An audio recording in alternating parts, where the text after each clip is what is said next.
So get ready, y'all, for the experience of being rooted as oneness and living as principle this year. So Ernest Holmes writes in the Science of Mind text, as I shared, when we know our oneness with God and principle, what a great burden is removed. When you know that you are one with God, when you know that there is a God, a living God, and that God is within you, what's the burden? What is it? And if there is, what does that direct us to do? It directs us to go within, to root ourselves in the truth of who and whose we are. So each month across the planet, CSL communities are doing this very same thing that we're doing today. And for the month of January, we are revisiting the first 4 chapters of the Science of Mind text. Those 4 chapters are the thing itself, the way it works, what it does, and how to use it.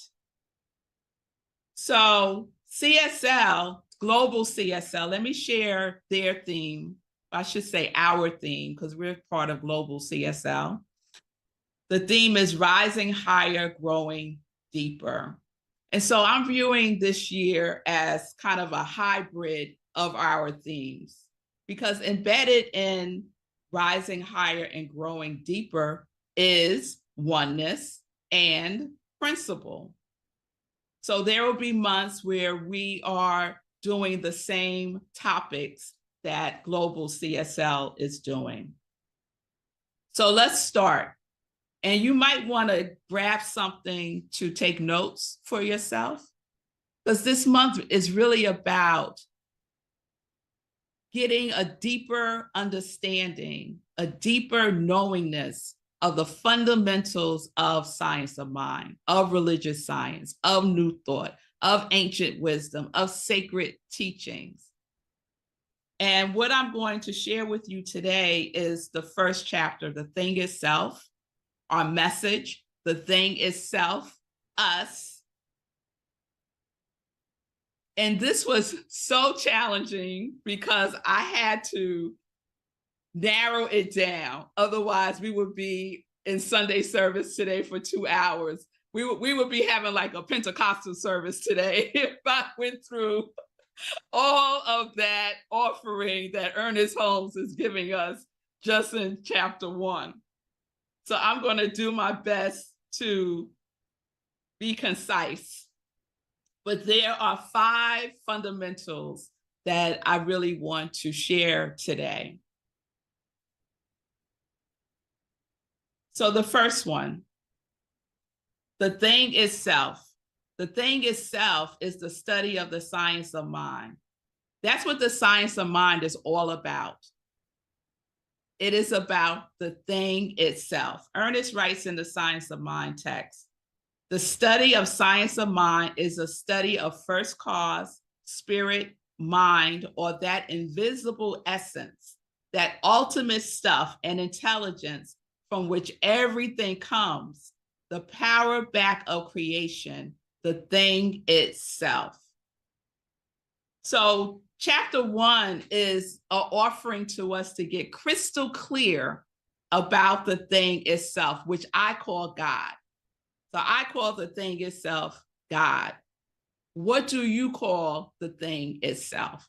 What is your word that expresses the thing itself for you? So I invite you to put it in the comments on Zoom, put it in the comments on Facebook.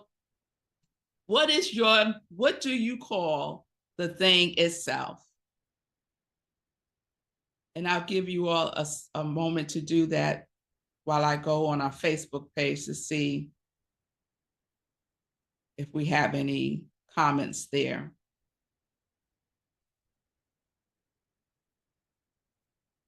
Okay. I see God and spirit. I see peace. God sparkly, sparky, all of creation. God, spirit, the divine creator or source of all that is. Yes, I love all of these. Okay, God and spirit, peace, source, God, all that is, God, sparky, all of creation, God, spirit, the divine creator or the source of all that is, spirit, the divine intelligence, spark of creation. I love that. One of my friends calls the thing itself the great architect. I know others who call the thing itself mama and papa. So whatever resonates for you, whatever resonates for you. But this is what's interesting to me. None of us call the thing itself by our name. Isn't that interesting? And yet the thing itself is us. So I can call the thing itself Melissa, Roxanne, Lori, Susie, Cheryl, Jan, Ricky, Joan, Vivian, Shay, Levi, Julian, Joan, and everyone else by that name, and it would be true. So that right there is a fundamental shift. Again, as Jan said, it's not a part of God. We are it, individualized. So that's one. Two, the thing itself doesn't play favorites. It doesn't play favorites.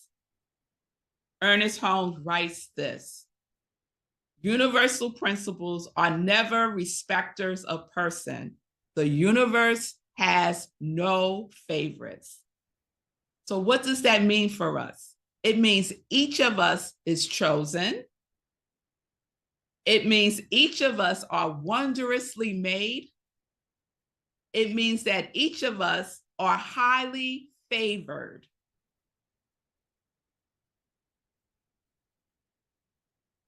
Here's three. Fundamental principle of one mind.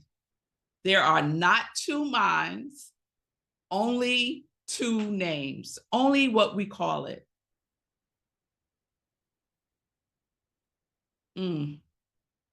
So Spirit is telling me I went through number two too quickly. Okay, God, I'll go back.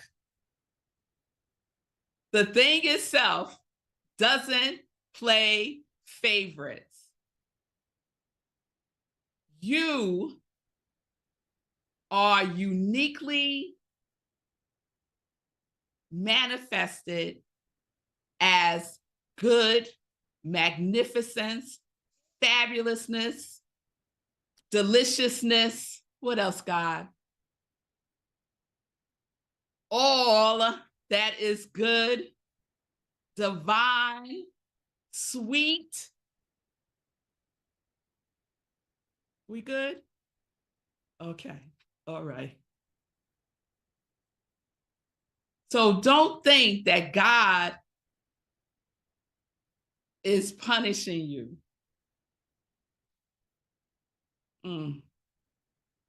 God doesn't punish. That was a big teaching that I had to unlearn. I grew up believing that God was punishing me. It was, Santa God had a list, checking it twice, all of that. Okay, 3. That was for somebody. I don't know who it was for, but that was for somebody. 3, fundamental principle of one mind. There are not two minds, only two names. So Ernest Holmes shares that, and this is a big part of the chapter, the thing itself. And this is really a fundamental principle that is really important for us to get on a deeper level. Ernest Holmes shares that mind comes under two classifications in describing states of consciousness: the objective or conscious mind, and the subjective or subconscious mind. So I know we are all familiar with those terms. Ernest Holmes uses them interchangeably. So objective, conscious mind, subjective, subconscious mind. So the conscious mind is the self-knowing mind in God and in us. It is a conscious awareness. It is equipped with will, decision, and discernment. It is the place of self-choice, meaning its reasoning is both inductive and deductive. I like to think of the conscious mind as the watchman at the gate. The conscious mind determines what I allow to get into my subconscious mind now that I am a conscious being, right? The conscious mind impresses upon the subconscious mind. Our conscious mind is a resource that we can use. The subconscious mind. The subconscious mind is the creative factor within us. It is the creative field. It is the servant of the spirit. It is the seat of all mental law and action. I like to think about the subconscious mind also as the seat of habit, the seat of belief. It's where all of our emotional information is stored. It's where our memories rest. It's where our beliefs are formed. So the subconscious mind acts upon our thoughts. It is the mental law of our being. The subconscious mind is mechanical. It's always saying yes, yes, yes. It doesn't judge. It doesn't analyze. It doesn't argue. It doesn't ponder. It says yes. It doesn't reason. It says yes. It doesn't say, you sure you want to do that? It says yes. You sure you want to talk about what you don't want? You sure you want to impress upon me everything that you don't want? Yes. It says yes. Ernest puts it this way when he talks about the subjective mind or subconscious mind. It is conscious in the same sense that the soil is conscious of the seed. It knows how to produce a plant, but it is not conscious that it is producing it. It has no reflective, deductive, or discriminating factors. It is compelled by its very nature to accept and create. Our subconscious mind, our conscious mind is one mind with two names. So it's important for us to root ourselves in the principle of oneness. When we talk about oneness, we're talking about one mind. I love when I read the Science of Mind text and Ernest Holmes has something in capitals, letters. Whenever I see that, I'm like, oh, this is going to be good. Like he really wants me to pay attention to this, right? So he writes this all caps. And we know now in our time, if you get a text from somebody and it's all caps, it feels like they're yelling at you, right? Yes.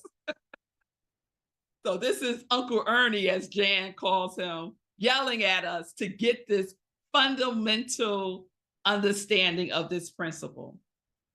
There is one mental law in the universe, And where we use it, it becomes our law because we have individualized it. The individual mind is really not individual, but individualized. The riddle is solved. And we all use the creative mind, the creative power of the universal mind every time we use our own mind. It's one mind. We are the individualized of the universal mind. The universal mind creates, and so do we. So do we. We need to get that. We use the creative process to create our lives. And we can do that consciously or unconsciously. Nevertheless, it will create.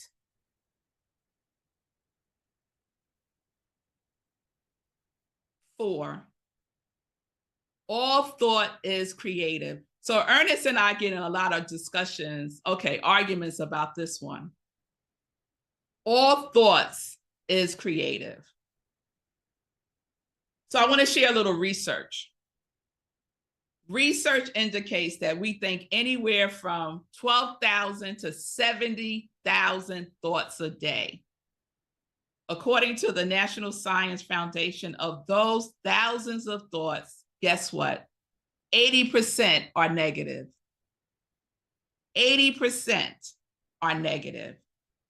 And 95% are the same thoughts we had yesterday, the same thoughts we had last year, the same thoughts we had 10 years ago for some of us, the same repetitive thoughts. So what is important about this is that 95% of these thoughts are being governed by the subconscious mind. 80% of our thoughts are negative, and they're being governed by our subconscious mind. This is important to realize. When we are consciously impressing upon our subconscious mind the quality of our thoughts. I like to think of it as not all of our thoughts are creative. They're not. And I know some will totally disagree with my saying that, but they're not. However, what I like to think of as our trending thoughts. What thoughts are trending? What thoughts have a feeling tone attached to it? What thoughts are a pattern? What thoughts are you thinking with conviction? Those are the thoughts that are creative. These fleeting thoughts, these whimsical thoughts, they have nothing attached to them whatsoever. Those are not the creative thoughts. The creative thoughts are the thoughts that we think about constantly with feeling and conviction. So later on, Ernest comes to this realization when he shares this. He says, we must say that all thought is creative according to the nature, impulse, emotion, or conviction behind the thought. Thought creates a mold in the subjective and subconscious in which the idea is accepted and poured and sets power in motion in accordance with the thought. In accordance with the thought. This is important. The thought is the nature, the impulse, the emotion, the conviction behind the thought. Those are the thoughts that have the juice to be created. So we need to be on high alert, since we know that the vast majority of our thoughts are negative, and that just comes from our primal state of human beings. We're always on the lookout, right? Wanting to be safe, making sure everything is good, right? It has become our default. But we can override that through practice. So when a negative thought, if you realize, oh, I have been thinking this negative thought for like an hour now, you have the opportunity to make a conscious choice, married with feeling and conviction of what is the truth. Not a lazy affirmation. It is stopping, pausing, taking a breath, and getting clear within yourself again by remembering that you are the thing itself. And that is the place in which you create.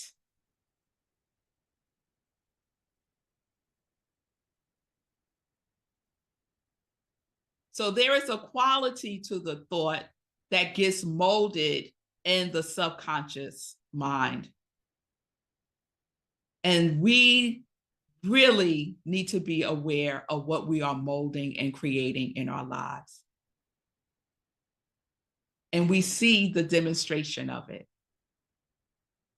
The demonstration is a gift, because we can see, oh, okay, so that right there, that's what I need to take into prayer. Ah, okay, I see this happening 100 times, not an exaggeration. Let me call Jan and get a practitioner session so I could clear this up. The pattern of our thinking married with the feeling, tone, and conviction are the thoughts that get created. It's similar to me when I was a kid, and I used to believe that every single thing I did, God was judging me about. People go around thinking every single thought they have is getting created, that they made this thing happen. What I'm offering is just some clarity about that, to give yourself some grace around that.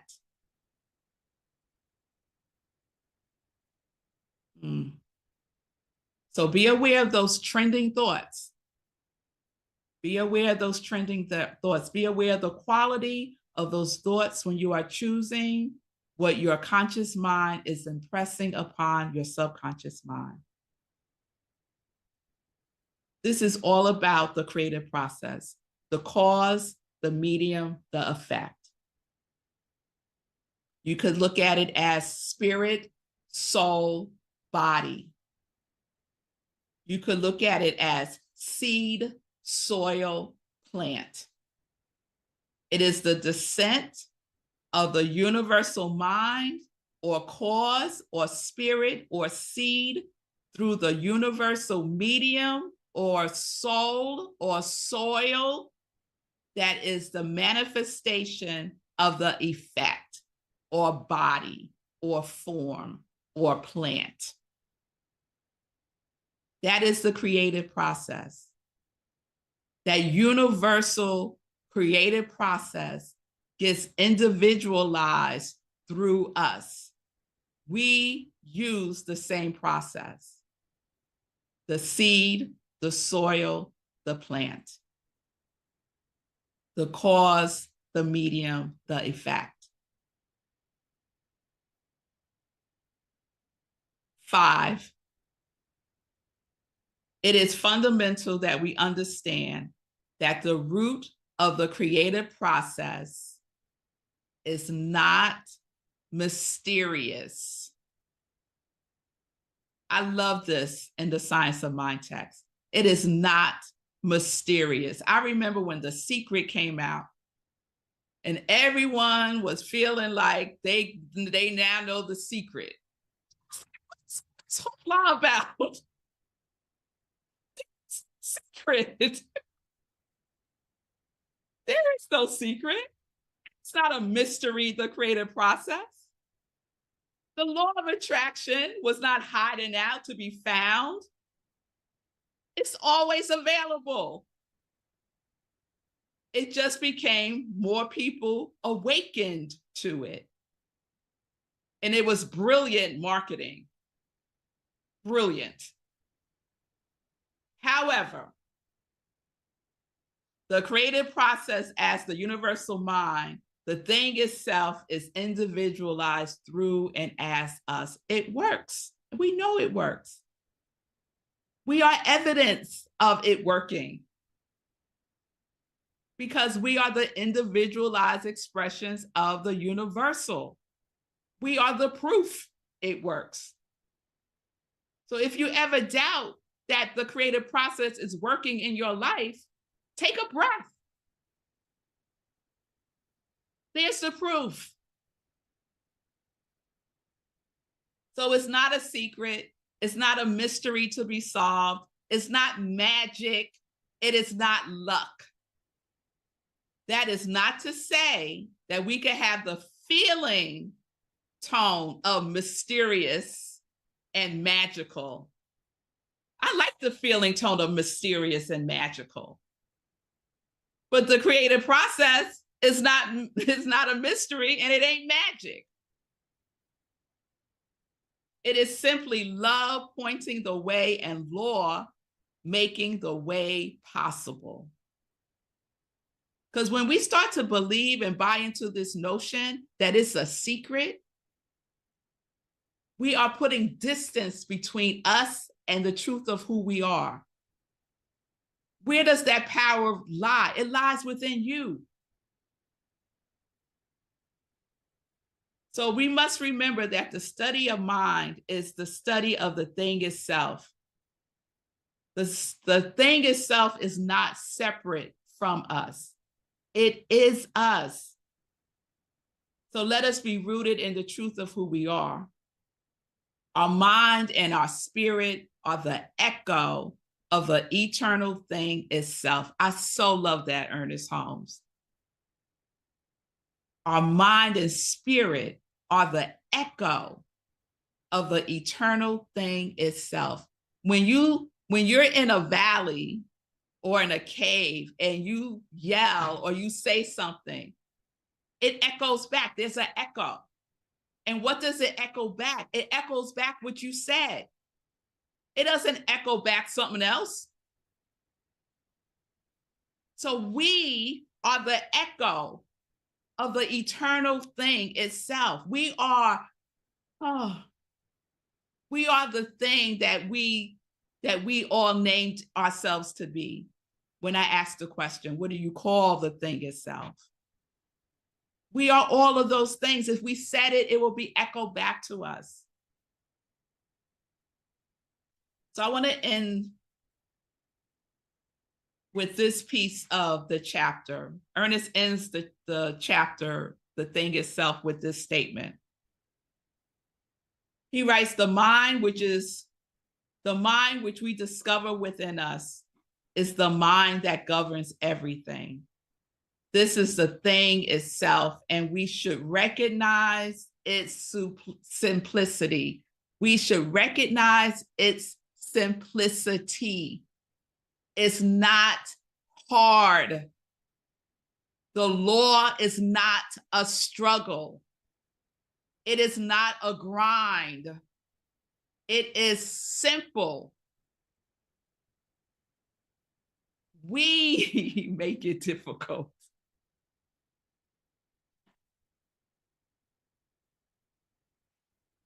So let us be rooted in the simplicity of the truth that we are individualized manifestations of the universal. We are God in action.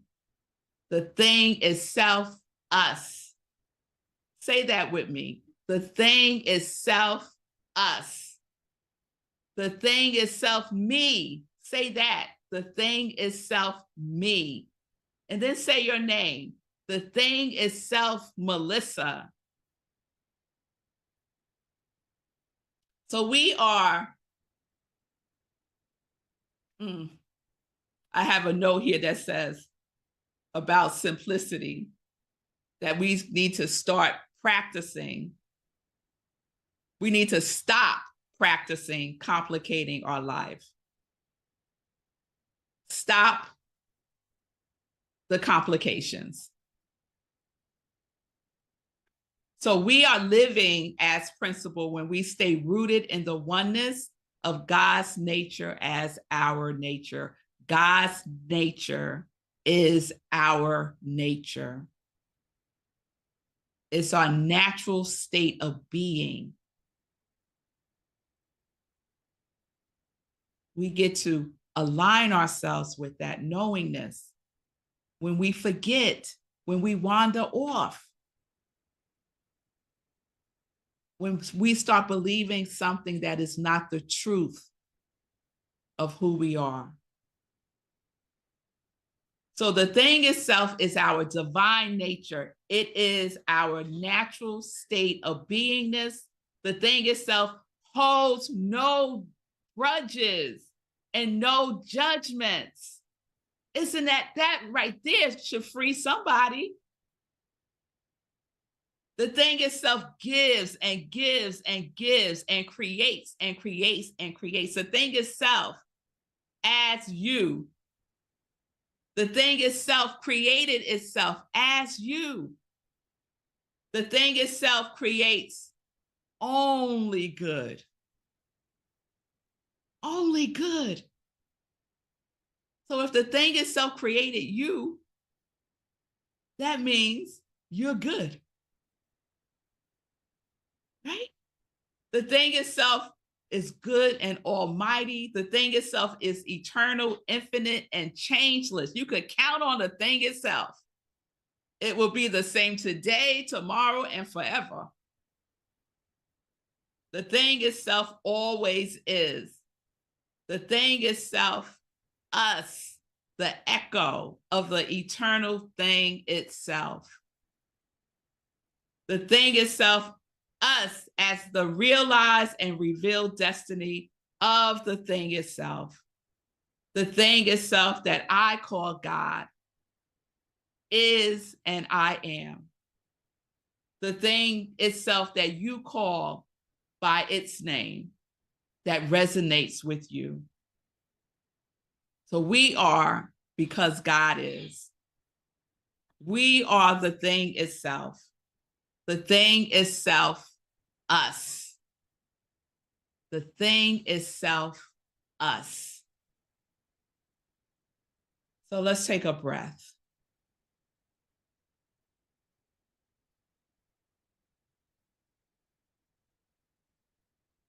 So you know I have some love work for y'all for this month. You saw where I was going, right? Yes, we have some love work. And so one of our books for this year, we have 3 companion books this year because we are rooting ourselves in oneness and living as principle. So the 3 books that we are using this year are 365, Science of Mind, which I love. It's a daily inspiration from Ernest Holmes. 365 Days of Richer Living by Ernest Holmes and Raymond Charles Barker. And our book of the month and book of the year is the Science of Mind text. So one of the things that we'll be doing this year to root ourselves in oneness and live as principle is to cultivate and deepen our spiritual practices. And so every month we will have a principle that we can practice through our spiritual practice. And so for January, our spiritual practice is spiritual mind treatment or affirmative prayer. And Ernest talks about this in this way. He says, there is always a something hidden in the inner being that has never been violated. We may stumble, but always there is that eternal voice forever whispering within our ear, the thing which causes the eternal quest, that thing which forever sings and sings. He says a prayer is a movement of thought within the mind of the one praying, along a definite line of meditation that is for a specific purpose. So the invitation is to deepen your practice of spiritual mind treatment, affirmative prayer, by praying every day. Now, I know some may say, well, Red Melissa, I already pray every day. Wonderful. Go deeper. Go deeper. I would also invite you to write out at least one of your spiritual mind treatments and speak it aloud. It's really powerful to speak the truth, to hear it. So that is the practice for January. So do I have any yes? Yes. Oh, I can't wait to do that, Red Melissa. Oh, that's going to be so much fun. Okay. Yes. Yes. Yeah. Amen, everybody. Amen. So that was the journey through chapter 1. Next week, we will journey through chapter 2, pointing out some of the fundamentals that we get to be and experience. So thank you all.